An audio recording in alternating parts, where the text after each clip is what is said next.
Foretell is a new mechanic from Kaldheim, and we think it's got some interesting application and effects on EDH going forward. Today, we're going to talk about the Foretell cards that stand out the most to us. We're going to talk about some of the duds and ultimately decide, is Foretell worth it in Commander? The video starts right now.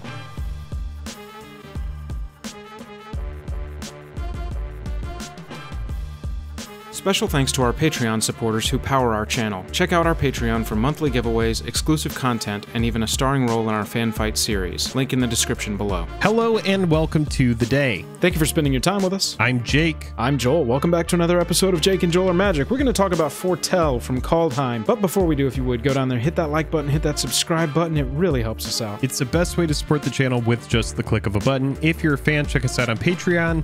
Gets your name into every video, Discord access, giveaways, all the fun stuff. We've talked about it. Let's talk about Kaldheim's new MTG mechanic, Foretell. So as you can see here, we are on Scryfall. Big shout out to Scryfall for helping us in like every one of our videos, every other one of our videos, probably using it even if it's not directly in the video. But we wanted to talk about Foretell from a, kind of macro view and then look at a micro view of a bunch of these cards.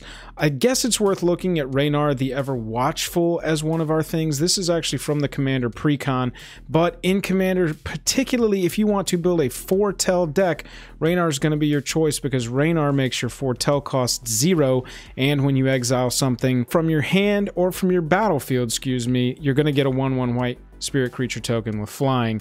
Foretell itself paying 2 right now to then in the future cast that spell for its Foretell cost, more often than not a reduced cost, either a lot or a little bit. It's an interesting way of, mortgaging 2 mana right now to then get a reduced cost spell later so that you can like set yourself up for a big turn. Jake, with some of the cards that we've seen, what's your initial take on Foretell? My initial take is that I like some of the cards and there are others that I do not like. So like any kind of Magic card, I'm just like, there are some that are good, there are some that I'm just kind of shrugging at. So let's go ahead and talk about one of the first cards here, this big splashy take an extra turn effect. Arlen's Epiphany, 2 blue, 5 other.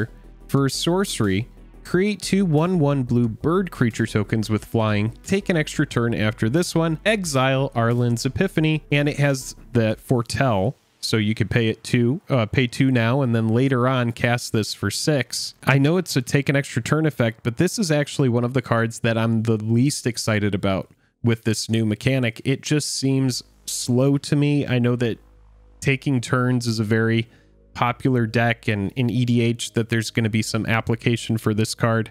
I don't like that it gets exiled. I don't think it's a big enough reduced cost for that effect. You might disagree with me, and I'd love to hear your thoughts on this card. No, but I really don't like it that much either. If you're looking then at a card like Doomscar, you've got 2 mana for your Foretell. Obviously, all the Foretell is going to be 2, but you've got 2 white, 1 other to destroy all creatures. And so this is the kind of spell where I'm super into it because it is going to be the exact same amount of mana, but they're spreading it out over 2 turns for us so that we could potentially, have this on the ground, turn 2 or exiled turn 2, and then by turn 4, by turn 5, we've got 3 mana to Foretell this card, and then maybe Rise of the Dreadmarn for 1, so you only need 4 mana commitment to destroy all creatures on the battlefield and then take every body that was a non-token on the battlefield and turn it into a 2/2. And so you're able to get like a combo-ier turn going because you've got spells that need less mana investment that same turn because you've reduced it. Now, we've also talked about the downside of this. And I want to say that as well, following up with Doomscar, think about this as well. The floor of that card is simply a Wrath effect for 5. Exactly. So it's like the worst case scenario is you're casting like a Fumigate or like a Cleansing Nova, something for 5 mana to destroy all creatures, which I think is a perfectly reasonable card. But this is a 3-cost Wrath effect.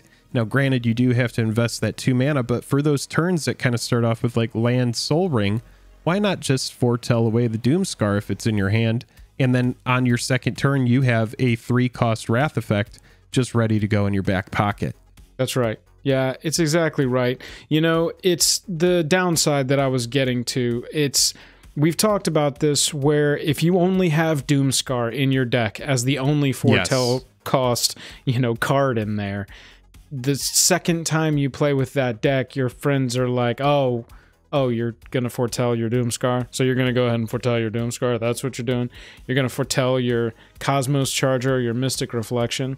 And I think that for this mechanic to really work in your deck in a repeatable way, you're going to want to include a couple of others. And there are some good instants that are, you know, or even sorceries that are playable if you just want to throw them off the scent. It's like if you're building a morph deck, you don't just want one morph creature. If you're building morph into your deck, you don't just want one morph creature. But you can run this, you know, 2 foretell, pay 1 blue, pay 1 to then cast it, counter target spell. And so they don't know if it's your Doomscar that is over there. They don't know if it's your Rise of the Dreadmarn. They don't know if it's your Saw It Coming, or even just to Behold the Multiverse, scry 2, draw 2 for 2 mana, and you foretold it for 2. So I think maybe throwing them off the scent a little bit with some of these others, 4 to a creature or planeswalker for, you know, 1 red once you've foretold it. That's not a bad one to throw them off the scent. Yeah. I think that this mechanic is actually really, really good. It did get brought up in the Discord as well, that when you do cast that Foretell card, if you have cast your Doomscar or your Mystical Reflection, it kind of acts as a stall in a way, kind of like Standstill works or like Stranglehold. You just kind of get in this situation where you're not really moving forward in the game, and that could be attractive as well. It could be, you know, kind of annoying, but you know, your opponents are going to figure out ways. They're going to be like, okay, well, we got to bait out the Doomscar. It just adds a different layer to Magic the Gathering. I like it. I love how with the instant speed ones, you can foretell it on your turn.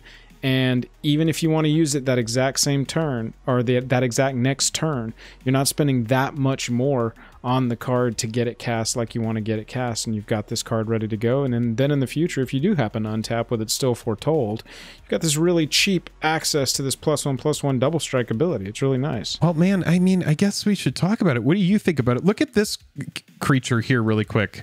Dream Devourer.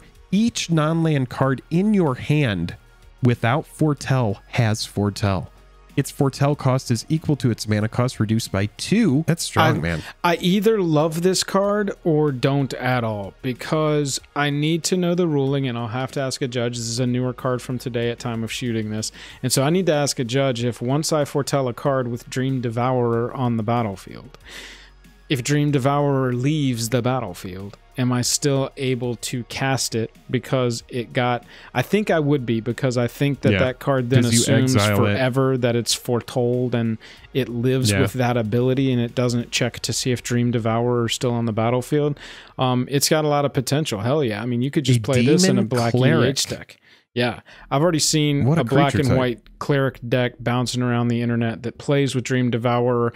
This is a crazy mechanic. I think that we are very high on it right now. Really can't wait to get our hands on some of these cards and get into a Commander game. Let's close the book for now on Foretell. Thanks so much for watching. On your way out, hit that like button, hit that subscribe button, and honestly, drop by the comments section and let us know what you think of Foretell. Let us know what you think is the best Foretell spell in EDH, and can you just run Mystic Reflection? I mean, you know, it's a 2 blue instant, or you can foretell it and then later cast it for 1 blue mana, so it's got potential either way. What do you think of Foretell? Let's ultimately decide right now, before the end of the video, is Foretell worth it? Because we did say we would let you know if we think it's worth it. And yeah, I do think it's worth it. I think it's one of these kind of mechanics where, like any kind of card, some of them are going to be duds, but others are really, really going to shine. And I do think that in the future at the EDH table, we will see Foretell embraced by the community. Absolutely. Some of these spells that have had their reduced cost, I'm going to call it a reduced cost because, you know, the foretell for that board wipe being white, 1 is just nuts to me. And so if cards like that really feel as powerful as they seem on paper with this ability, I completely agree with you. I do think it is worth it, and I do think we will see it at the EDH table. Jake, other than that, I'm tapped out. Have you got anything else? Until next time, we will see you on the flippity.